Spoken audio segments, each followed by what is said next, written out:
صبح خیر دوستان عزیز، امیدوارم که همتون صحت سلامت هستید. ما از شکرانه خودروسازیم خوبیم. چخلی که دیده هستید ما هواش صدیق بودستم با فریز خوبی و یا نگرفتیم نه را میبره میمونیم.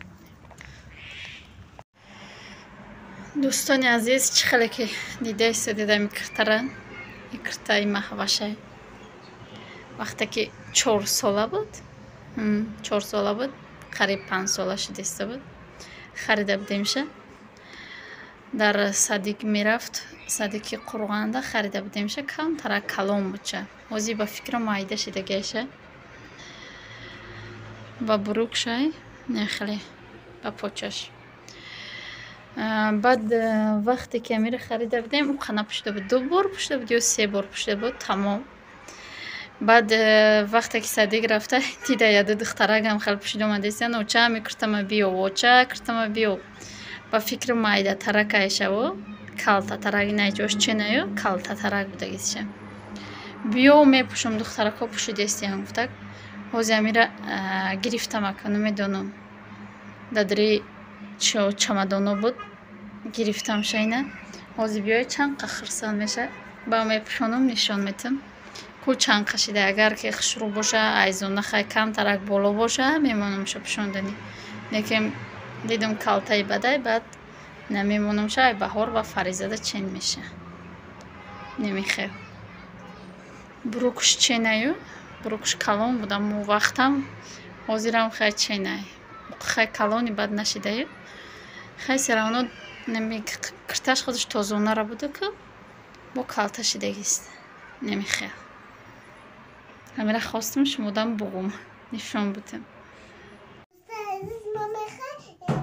ما تورته رفتم نوشه مرارم بوزده مرارم اینا فریزه با کرتش یفته با جو کده بودم کرتاشونه با اکی قخونو شده بروردم دیگه دید واو چه کرتم بوده نخل پشدین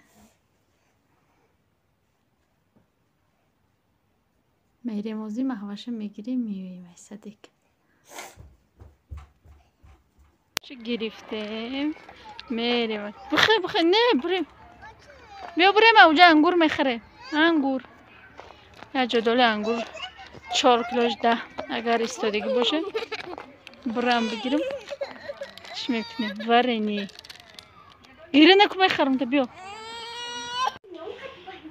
دوستان عزیز اینم خیلی اومدیم خونه ای راه چه خیلی که گفتم انگور میگیرم رفتم و یک دهقان بوده در ماشین داشته ماشین ده همین رفتم اون دود زده است بود انگور گفته 4 کیلوش 10 سوم نکن پیش رفتیم 5 کیلوش 10 سوم برای چی اینا یا بیزیب نیستن یا رنگی مویز شدگیان علاقه با مویز شوی را رسیدگی خیلی ترشیدگی نیسته برای همین میگیرم موزی همشه میشون خشرو کرده چی میکنم وارینی میکنم انگورم شیرین خشرو که نکم نمی پختن گذاشته این خیلی شده برای همون 2 سومی همین قرار 5 سوم را گرفتم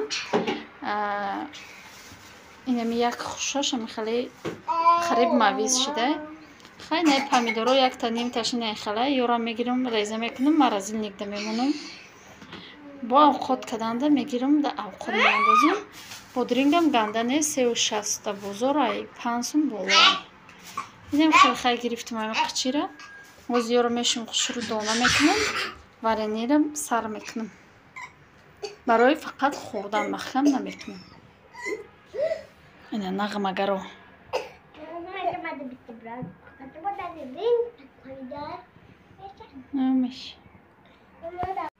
اینه دوستان عزیز کرتش پشاندیم آسینوش چین چخیلی که گفتم او سال تادزو نشه بود این سالی قک بالا شده اینه خیلی میپوشه هیچ گم نداره گفته که خیلی با شما فکراتونو بنویسیده میپوشه یا کی نپوشه اینه که هم زوق کدسته پگه پوشیده میرم گفته شادی کدسته میپوشه یا نه یا ما فریزه دمیتی تو ده نمیتیم مثل فریزه ده خودم میپوشه موزی ایسا نه یا نه پوشو تو دوز پاپاشتی دیگه میخره نه اینم خیلی نداری بخورم. مایل فریزه رنگی روزی ویره بسیاری بد دوست می‌داره. اینم خیلی خیلی معواش پوشیده اینه. پکمی دوستان عزیز اینم خیلی جدا کردم با هم ماشه دوناشون خیلی جدا کردم برای که کودکا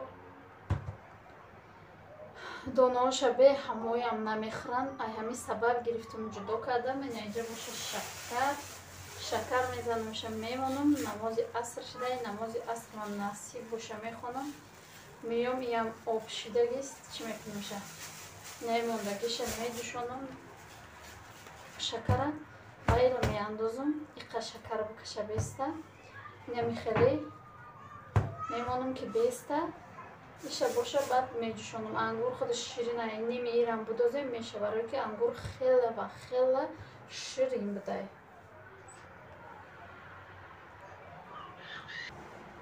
دوستای عزیزی شکرش آب شده اینم خیلی آب رو ورده و در اوجا باشه ما آب موندم هازی نشون میتون انا میخیل در اینجا باشه 1 لیتر آب انداختگیم.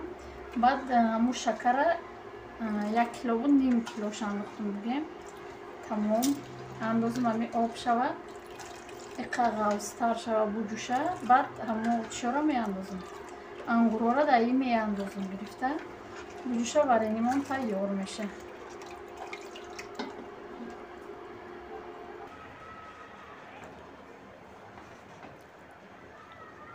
دوستای عزیز این آبش به حد بسیار آمده و هم خیلی چیز جوشیده است. انا کی را میگیرم در آبش می اندازم و نشون میتونم تونه منم خیلی داختم شونه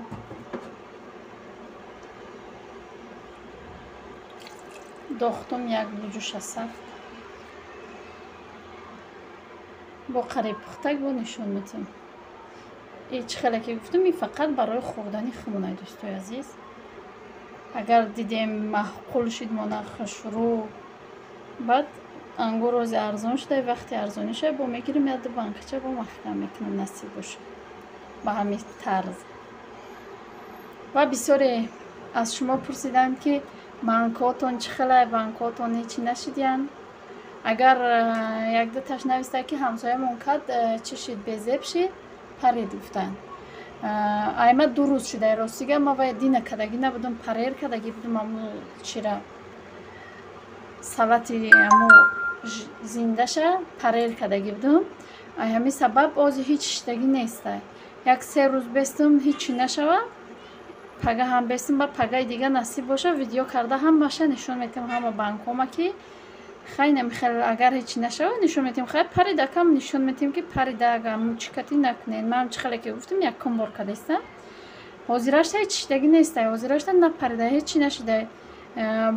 کریشکوی بزیب بود ما گفتم امی کریشکو بزیب دل ملخوم بوده کریشکو اکرا محکم کدم 1-3 بانکچه میده دینه محکم کده بودم اکرا را پریر آنوایی رو محکم کده بودم هیچی نشده یازی نه موندگی بانکوم هم یگون تاش یگون چی نشده خیلی بازی آخران دوازی همو چی را 3 روز بگذاره به همش یقینا نشون میتیم همه بانکوی کدگی من دوستانی عزیز.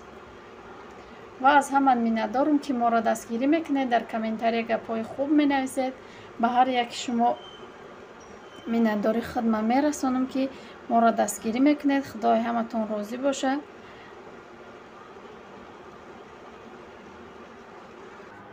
نه اینجا باشه همی 3 بقلاجان موندگه هزی میگیرم همی رو مایده کده ریزه میکنم شوشتگیم ایو بقلاجانوی هستن که بدونن میگیرم نمو کوبیک ریزه میکنم در مرزیلنگ میمونم و وقتی که یگان اوقاتی همی اوشنوی کدنی باشی اوشنوی رگو ما بسیار میکدیم خیلی کودکان میخورن که شوهر رو میکدیم خیلی هم خیلی کده زمرازید کده میمونم. یک روزی ما بودوده با در کار میشه میگیریم یگان خوراک میپزیم. نمیخوام ما چی ای پریس برگالسکی و پامیدور گشنیج اوکروب هم خیلی چیزا را زمرازید کدگی من نکوز ایرم ریزه کرده زمرازید میکنم پروستا کوبیک ریزه میکنم در پاکت میگیرم میمونم برای که در اینترنت دیدم همی خیلی کده مونده گفتم خیلی کده مونم ایره кӯдако сера оно намехӯранд тайёр кунӣ. ҳамин сабаб мегирам озӣ реза мекунам, дар пакет мегирам, мемонам дар морозилник, зама розил мешава. дӯстони азизанам, хеле пухтай, хуш шурӯъ шуда пухтай, беста хунук шава ба айда шурӯъ меша. хеле уқа маълум нестай. дар ҳамин ҷо боша видеоро ба поён мерасонам. То видеои оянда дар паноҳи худо бошад. худо нигаҳдори ҳар яки мо ва шумо бошад. хайр.